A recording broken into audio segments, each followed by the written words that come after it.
this guy's a Christian? Yeah, I think so. Truth.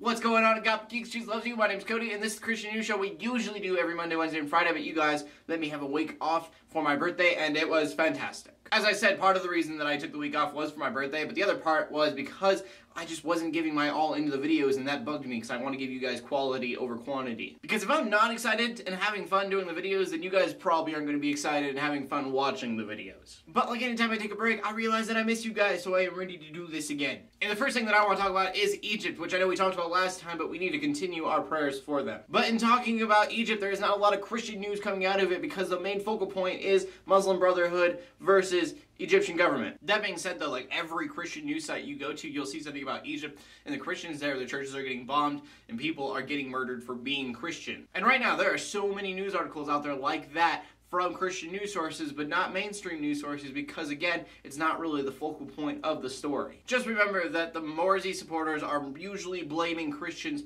for the military taking Morsi away. Now that's not how the military is working. It's not saying yes, Christian government, it's saying no, Muslim government. But you kind of see it everywhere. There is no middle ground. You have to blame somebody, and so for a lot of people, it is Christians who they're blaming. So again, just prayers out to the Christians, and not only the Christians in Egypt, but all of Egypt, that everything just gets figured out. And then some movie news for you guys. Left Behind reboot is finally actually being filmed. It's not in that development purgatory we thought it would always stay in. Like, I'm pretty positive that I've talked about the Left Behind reboot every year that I have been filming on YouTube. Personally, I've never read the books, but I am excited for this movie, even though it's starring Nicolas Cage. Don't get me wrong, I don't think that he's that bad of an actor like everybody else does. I know very many people disagree with me, but I didn't think the Ghost Rider movie was that bad. The sequel was terrible, but I didn't think the first one was that bad. But I do realize that slapping Nicolas Cage's name on anything just kind of drops the value of the movie. I mean, it's kind of like starring Ben Affleck as Batman. You're like, I like Batman, but I don't know if I can be a fan of him anymore. But I guess with the Left Behind series and that Batman-Superman movie they're making, we'll just have to see how it goes. Both actors have made some really bad movies, but they've made some good movies too. Also, another worry I have for the film is that it's a $15 million budget, which seems like a lot to some people. Which seems like a lot of money until you put it into perspective. Dark Knight Rises was a $250 million film, and this will be a $15 million film. So, we'll see. If you were to ask me, I would say we just take the Pope's hat, sell it on eBay, and then we can make a movie that's like completely budgeted. The Pope drank from this cup. $250 million. I'm just saying, Vatican's got a lot of really cool things that are very expensive, and we have a $15 million movie. Granted, you probably should feed the poor with that money, but I want a good Christian movie, okay? Is that too much to ask? And then our next story is another prayer request out to Yosemite National Park. I'm going to try to keep the news story short, but there is a forest fire in Yosemite, one of the biggest that California has ever had. As of yesterday, it has grown to 134,000 acres. So people are being evacuated. They're probably going to lose their houses. Just prayers out to them. And then our final story of the day is about the church, because sometimes the church can be very stupid. Linda Cooper is mother of Cat Cooper, who is a police officer and gay. Again, I think it's kind of dumb to describe a human being by their sexual preference, but because of the story, I kind of need to. But anyways, Cat Cooper, the daughter, played a big role in getting health benefits for homosexual people. And then on public television, Linda Cooper, the mother, hugged the daughter in support of what she had done. To be fair, she did have two choices. She didn't have to be kicked out. It was that, or she could apologize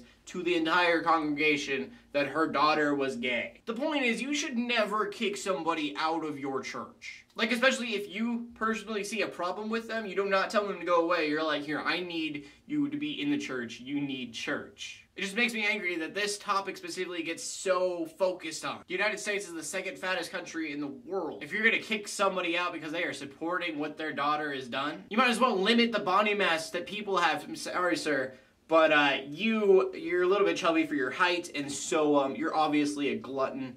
You're not gonna be able to come to our church. Ma'am, I can see a little bit too much of your legs. I'm sorry, but you are obviously trying to create a stumbling block for our churchgoers. You're not gonna be able to come in here. Sorry, sir, a suit and tie, Gucci even? You are obviously a little bit too prideful for our church. Kinda see what I'm trying to get at there? We as a church get so caught up in this legalistic stuff.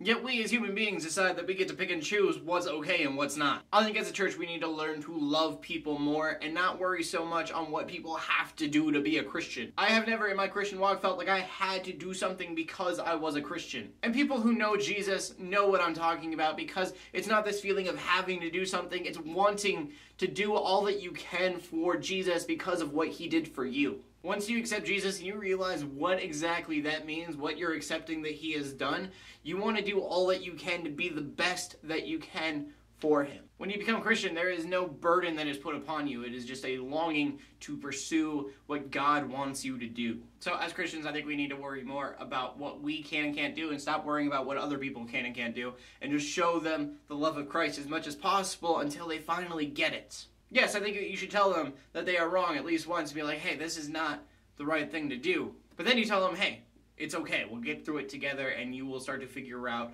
what it is that God wants of you. And kicking them out of a church is not going to help them get there whatsoever. And for the question of the day, I'm just going to say leave a prayer request down in the comment section below. I'll pray for you, and I'm sure that anyone else reading them will also pray for you, so that's always nice. I'm always telling you guys what to pray for, and so sometimes I like to ask you guys what should I be praying for you. And so as always, please leave that comment in the comment section below with your answer. Leave a video response if you want to. My name is Cody Arbor, bringing news to the Christian community every Monday, Wednesday, and Friday. In closing, let the haters hate, let the Christians pray, and to everybody like, subscribe. I'll see you later, and God bless.